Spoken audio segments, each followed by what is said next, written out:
Halo semuanya, kita dari SMA Lab. Dan ini Kathleen Widodo dan saya Gracia Lovella akan membahas tentang Neisseria meningitis. Dalam presentasi kami terdapat latar belakang apa itu meningitis, penyebab meningitis, gejala-gejala, pengobatan, dan juga kesimpulannya. Latar belakang meningitis. Meningitis merupakan salah satu penyakit infeksi yang menakutkan karena menyebabkan mortalitas dan morbiditas yang tinggi, terutama di negara-negara berkembang, sehingga diperlukan pengenalan dan penanganan medis yang serius untuk mencegah kematian. Nah, kita akan masuk untuk apa itu meningitis. Meningitis merupakan suatu reaksi peradangan yang terjadi pada lapisan yang membungkus jaringan otak, arachnoid dan diameter, dan sumsum tulang belakang yang disebabkan organisme seperti bakteri, virus, dan jamur. Ini ada gambaran kalau misal otak kita masih normal dan kalau udah terinfeksi dengan meningitis.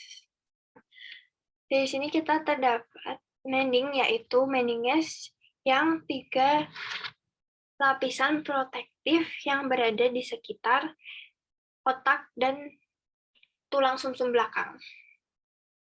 Juga itis yang terdapat dari inflammation dari 2 lapisan yang terdapat di sekitar otak kita, yaitu dipanggil leptomeninges.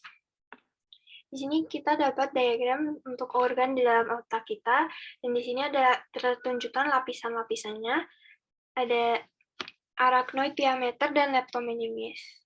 Maka itu yang subcarotenoid space itu biasanya yang terkena inflamasi meningitis. Penyebab meningitis. Meningitis disebabkan oleh patogen seperti bakteri yang memasuki ruang subarachnoid dan ke dalam cairan cerebrospinal yang membuat adanya infeksi pada lapisan leptomeninges. Di sini kita dapat penyebaran langsung, yaitu patogen yang memasuki bisa dari kulit kita, hidung, juga anatomical defect yaitu seperti spina bifida, juga misal kecelakaan dan meretakan tengkorak otak. Kita memasuki penyebaran hematogen yaitu melalui sel-sel darah kita. Apa sih yang terjadi sesudah patogen tersebut masuk?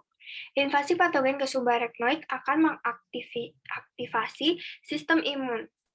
Sel darah putih, komplement, dan imunoglobulin akan bereaksi dan menyebabkan produksi sitokin. Peningkatan produksi sitokin dapat menyebabkan beberapa perubahan fisiologis, yaitu peningkatan permeabilitas blood-brain barrier, peningkatan protein pada cairan cerebrospinal sehingga mengganggu aliran dan absorpsi cairan cerebrospinal yang membuat adanya inflamasi. Gejala-gejalanya. Gejala ringan yang terdapat yaitu leher yang kaku, terdapat pusing, demam, mual, dan muntah. Gejala yang berat terdapat menjadi pelupa, kejang, sensitif terhadap cahaya, disorientasi. Pengobatan. Pengobatan untuk meningitis yang bakteria dapat disembuhkan dengan antibiotik seperti cefalosporin, cefotaxime, ceftriaxone, steroid, dan penisilin. Untuk yang virus, bila virus itu yang tergolong parah, akan diberikan obat golongan antiviral seperti Acyclovir. Untuk meningitis fungi, dapat diatasi obat anti jamur seperti amphotericin B dan fluconazole. Untuk diagnosa, ada pemeriksaan klinik yang dilakukan ketika pasien berbaring lurus dan dilakukan fleksi paha pada seni panggul sampai membuat sudut 90 derajat. Setelah itu, tungkai bawah diekstensikan pada persendian lutut. Klinik positif apabila terdapat tahanan dan rasa nyeri sebelum tercapai sudut 130 derajat. Pemeriksaan kaku kuduk dilakukan dengan menentukan kepala pasien yang sedang berbaring dan diusahakan agar dagu mencapai dada. Apabila terdapat tahanan dan dagu tidak mencapai dada, dikatakan kaku kuduk positif yang menandakan ada kemungkinan iritasi meninges.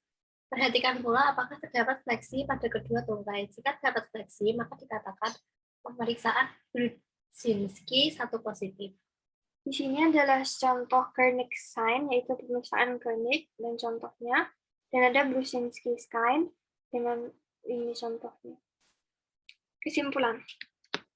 Mengenai masalah meningitis, sangatlah penting untuk dilakukan perawatan profesional dan juga dikarenakan gejala ringan dari meningitis sama dengan beberapa penyakit umum. Maka itu, peningkatan wawasan mengenai meningitis sangatlah penting.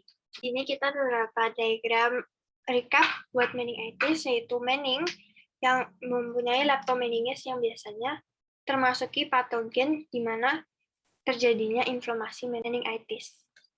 Dan itis dari inflammation yang terjadi di subarachnoid space, yaitu biasanya infeksi dalam cerebrospinalnya.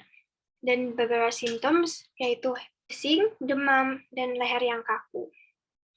Sekian presentasi dari kami. Terima kasih.